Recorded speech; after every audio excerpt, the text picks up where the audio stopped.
Welcome to The Right Focus, a podcast for writers, newbies, and veterans, and everyone in between. We're hosted by Emma Lee with the assistance of Remy Black and Edie Rooms, all from Writers Inc. Books. Our focus is productivity, process, craft, and tools. Each episode lasts as long as it takes to fix a quick dinner, drive a short commute, or take a brisk walk. Resources and links are in the show notes. Visit us at therightfocus.blogspot.com. Now, on to this week's episode.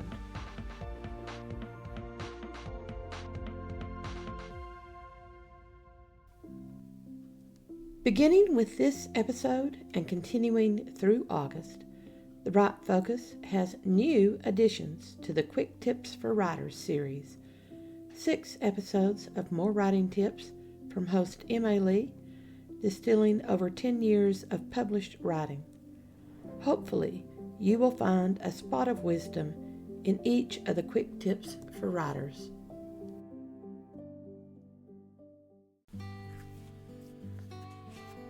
Writing is a business. Yes, it is a creative endeavor with a business result. I do not like to call my writing a product. I think in projects, not products. Yet each blog post, short story, flash fiction, novel, guidebook, they are products that I am selling in my business.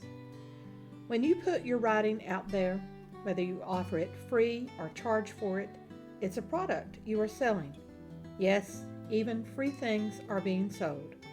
Your reader's attention buys that product. So while writing is an art, it's also a business, and we need to treat it like a business. First, we need to protect our intellectual property. You do that with copyright. U.S. law says that as soon as you finish a project, it is copyrighted. However, if you want to defend your ownership of your work, you have to register as the owner of it. We do that by registering the copyright with the federal government.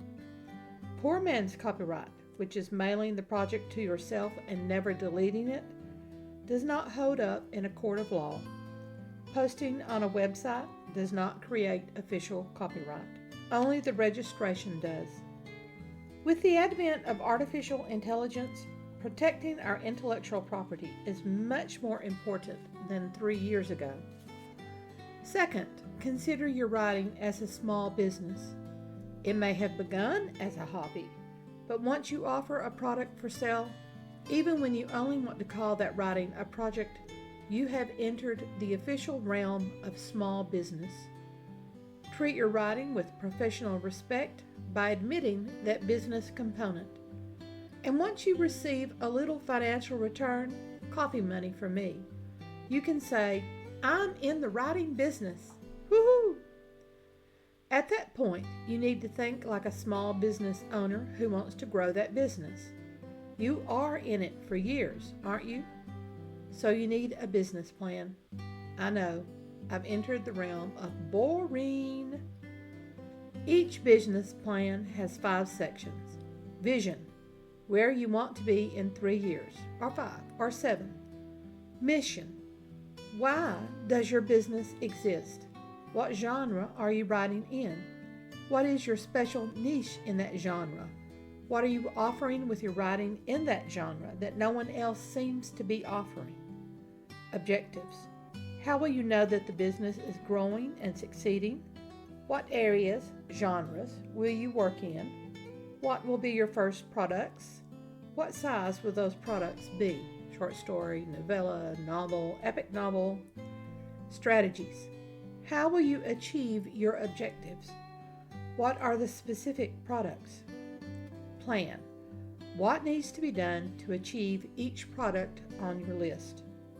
Now do a SWOT analysis. SWOT is an acronym, SWOT. SW stands for strengths and weaknesses. What can you do? What can you control? What weakness do you need to learn to overcome? What weakness do you need to subcontract out? Strengths and weaknesses are related to you. Judge strengths based on your ability and expertise, willingness, and resources. Carefully analyze your weaknesses. Never claim something as a strength when you do not do it extremely well.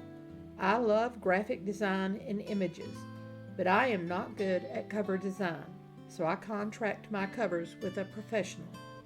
I am excellent at grammar, so I handle much of my own proofreading and enlist friends and first readers to catch what may slip past me.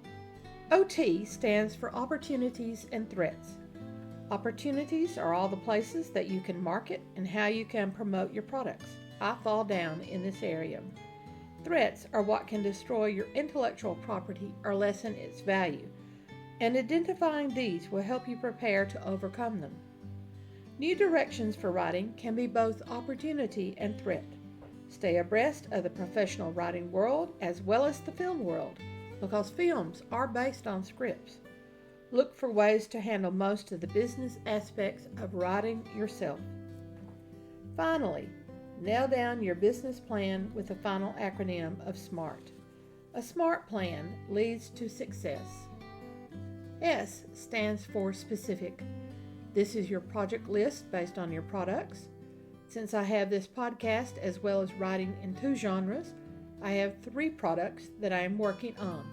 Each product has an immediate and long-term project list. M equals measurable. Results to measure include sales, profitability, marketing, and audience. My achievements list also fits in this category. A represents achievable. We focus only on what we can control and work within what we can control. This is your yearly work plan with its seasonal benchmarks and monthly checklist, as well as the list of projects to follow. R stands for relevant. All of your projects must match to the product you have decided. Do not work on a project that does not fit the product category. Doing so dilutes your work. Scattering your efforts is not a waste of time, but will lengthen the amount of time to achieve your product goal. T equals time. This is our work calendar matched to our work plan. Projects listed out by days and weeks and months with a sequence of what project on which dates. The business plan is a lot of work and takes a lot of brain power. We need to think about everything we anticipate doing. My first plan was for 7 years. I managed to go for 2 of those 7 years before having to rewrite it because I refined some of my ideas. Then I tried a 5-year plan, only to rewrite it the very next year. I now make a 3-year business plan along with my involved yearly work plan, and this 3-year business plan serves me well. We can project out 3 years, but I usually make changes every year and have to redo. The business plan is not a static document to be shoved onto a shelf then forgotten. As you encounter changes, the plan should reflect those. Having a plan in place keeps us working toward our opportunities, keeps us yearning into the future, and offers hope for that future. This concludes our Quick Tips for Writers series. Some of the quick tips were a little longer than I anticipated, yet still not as long as they could have been. I hope you found several nuggets of wisdom that will help you in your writing career. God bless.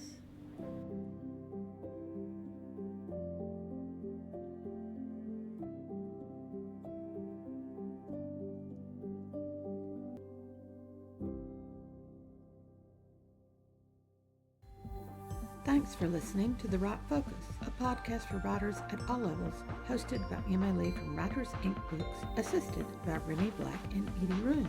Our focus is productivity, process, craft, and tools. Music is licensed through Audio Jungle, called Background Music Loop. Its creator is Alexander Polishchuk, known on Audio Jungle as Plastic 3.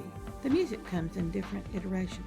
Show notes and resource links for this and other episodes can be found at therightfocus.blogspot.com. Write to us at winkbooks@aol.com when you have questions, comments, and speculations. We will try to answer you as quickly as possible. By the way, we will not mind your email address. That's rude. If you find value in our content, share with your writing friends or write a review. We're small beans here without the advertising budget of the big peeps, and you can make a difference. And whatever occurs, write on.